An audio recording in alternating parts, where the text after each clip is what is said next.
والصلاة والسلام على أشرف المرسلين سيدنا محمد وعلى آله وصحبه أجمعين. أما بعد فإن أصدق الحديث كتاب الله تعالى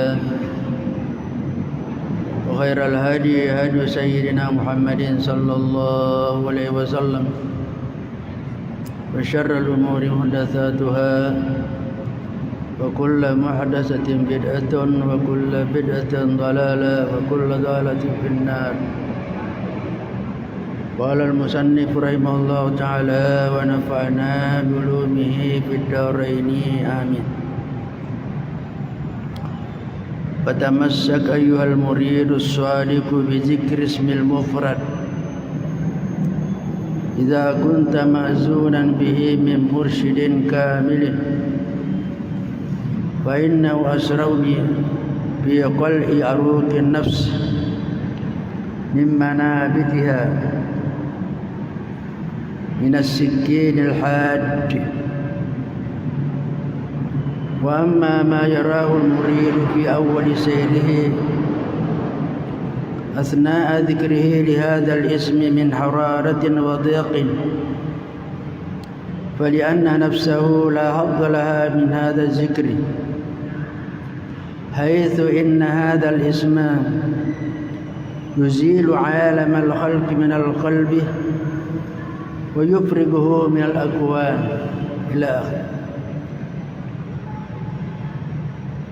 Hadirin jemaah yang dirahmati Allah Subhanahu wa taala, kita lanjutkan pengajian kita pada malam hari ini. Masih sambungan yang lalu, yaitu zikir ismul mufrad. Zikir ismul mufrad, mungkin kita masih ingat yang disebut ismul mufrad, yaitu Allah.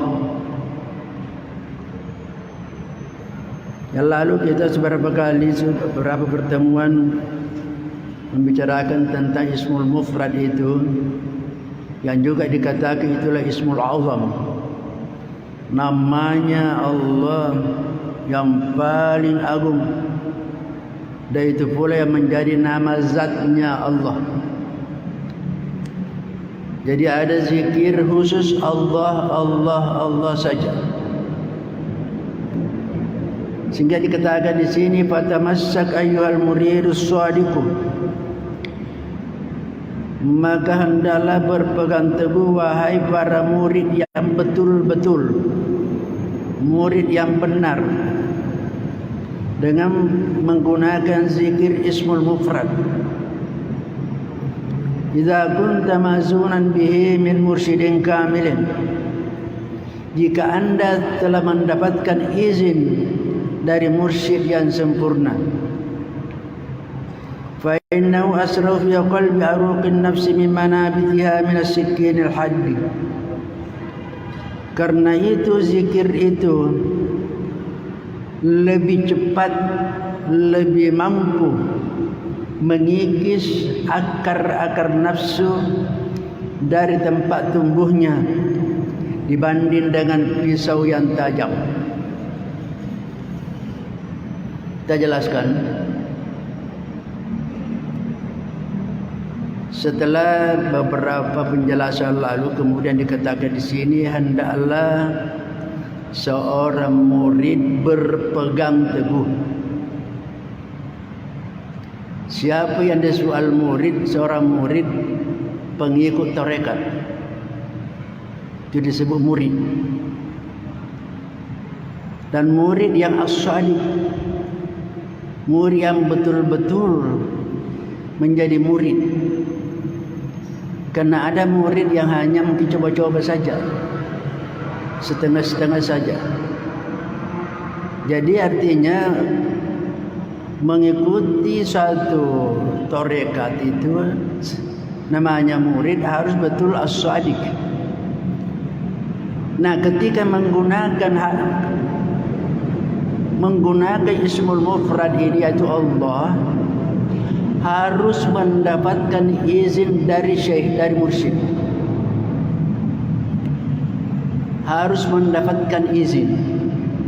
Artinya harus diterima dulu. Kenapa? Karena kalau seorang yang menggunakan itu lantas tidak mendapatkan izin, hawanya panas sekali. Panas. Ya, makanya dikatakan idza kunta mazunan bihi min mursyidin kabil, kalau anda sudah mendapatkan izin dari syekh, dari mursyid yang sempurna. Kenapa? Fa inna wasaruf yaqal yaruqin nafsi mimma nabitiha min as-sikinil hajj. Karena zikir ismul mufrad ini, yaitu Allah, Allah, Allah,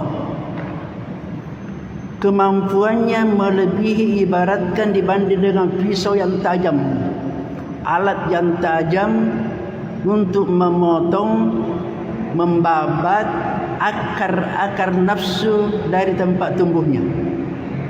Kan ini kan nafsu yang mau dibabat, nafsu yang mau dibersihkan. Nah, orang yang menggunakan ismul mufrad begitu tajamnya, melebihi tajamnya as-sikinul had, pisau yang tajam. Begitu kemampuannya al-ismul mufrad ini, orang menggunakan Allah, Allah, Allah. Tetapi tadi katakan mesti mendapatkan izin. Artinya harus diterima dulu. Harus diterimakan. Wa amma ma yarahu al-murid fi awwal sayri athna'a dhikri hadha al-ism min hararatin wa dhiqin, fali'anna nafsahu la hadda laha min hadha dhikri. Masalah yang dirasakan oleh seorang murid pada awal perjalanannya menggunakan zikir ismul mufrad ini, apa yang dirasakan? Hararah wa dhiqin, rasa panas dan rasa sempit dada. Jadi orang yang menggunakan, murid yang menggunakan pada awal perjalanannya, dia akan merasakan panasnya dan akan merasakan dhiq, sempit dada. Kenapa? Fali'anna nafsahu la hadda laha min hadha dzikri, karena nafsu tidak punya bahagian dalam zikir ini, sehingga panas, karena nafsu tidak mau terima. Nafsu tersiksa sehingga dia rasa panas. Begitu hebatnya zikir ismul mufrad. Tapi ingat tadi, mesti diterima. Mesti diterima, mesti dapat izin. Jadi kenapa dia panas? Kenapa dia rasa sempit dada? Karena nafsu tidak punya bagian di situ, sehingga nafsu mengamuk,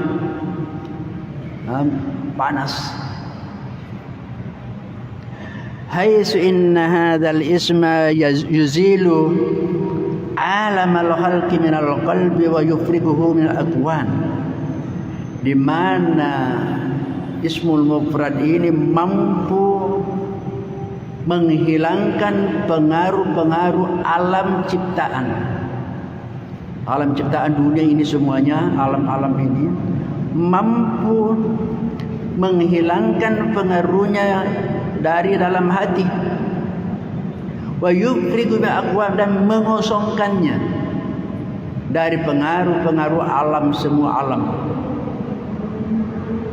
Jadi itu kemampuannya, keampuhannya. Kita akan banyak dalam hati kita pengaruh-pengaruh alam makhluk ini, pengaruh-pengaruh dunia banyak dalam hati kita. Nah, ini keampuhannya ismul mufrad mampu menghilangkan. Liza naral murabbin al-kummal ya'muruna muridihim bi dzikri la ilaha illallah fi badi amrihim. Fa idza tamakkana an-nafy wal isbat min qulubihim naqaluhum ila dzikri al-ism al-mufrad Wa ausuhum bimulazamatihi wa mujahadati nafsi ala tahammuli mararatihi. Katanya kita dapat menyaksikan para guru, para syekh yang mampu mendidik muridnya, ya'muruna muridihim, memerintahkan murid-murid mereka dengan berzikir menggunakan la ilaha illallah. Dan itulah afdaluz zikri, la ilaha illallah. Ini pada awal perjalanannya seorang murid yang ditalkinkan ialah la ilaha illallah. Itulah disebut zikir Nabi isbat. Nabi artinya menafikan semua Tuhan-Tuhan, lalu menetapkan, menisbatkan dengan bahawa hanya Allah Tuhan. Itu namanya Nabi isbat. La ilaha itu Nabi, illallah isbat, meniadakan semua Tuhan-Tuhan yang lain kecuali hanya Allah saja. Sehingga dikatakan Nabi apa, zikir Nabi isbat. Itulah yang pertama yang ditalkinkan, yang dituntunkan oleh guru kepada muridnya. فَإِذَا تَمَكَّنَ النَّفْيُ وَالْإِثْبَاتُ مِنْ قُلُوبِهِمْ نَقَلُوا إِلَى ذِكْرِ اسْمِ مُفْرَدٍ. Kalau zikir Nabi isbat la ilallah sudah mengakar, sudah menetap, sudah mapan dalam hati para murid, maka si syekh memindahkannya untuk menggunakan zikir ismul mufrad. Jadi bukan pertama diberikan la ilaha illallah dulu. Kalau sudah mantap, sudah masuk dalam hati, mengakar dalam hati, la ilaha illallah baru dinaikkan kelasnya. Kepada apa kelasnya? Yaitu ismul mufrad Allah, Allah, Allah. Wa ausuhum bimulazamatihi, dan mereka mewasiatkan kepada mereka untuk melazimi, artinya disiplin, mendisiplinkan diri untuk menggunakan zikir itu. Wa mujahadatin nafsi, dan berjihad melawan nafsunya, ala tahammuli mararati, menahan, menanggung pahitnya dan sakitnya, panasnya. Jadi mereka akan merasakan marar, yang disebut marar pahit. Jadi akan mereka merasakan sulit, berat. Jadi itu berzikir itu berat. Berat.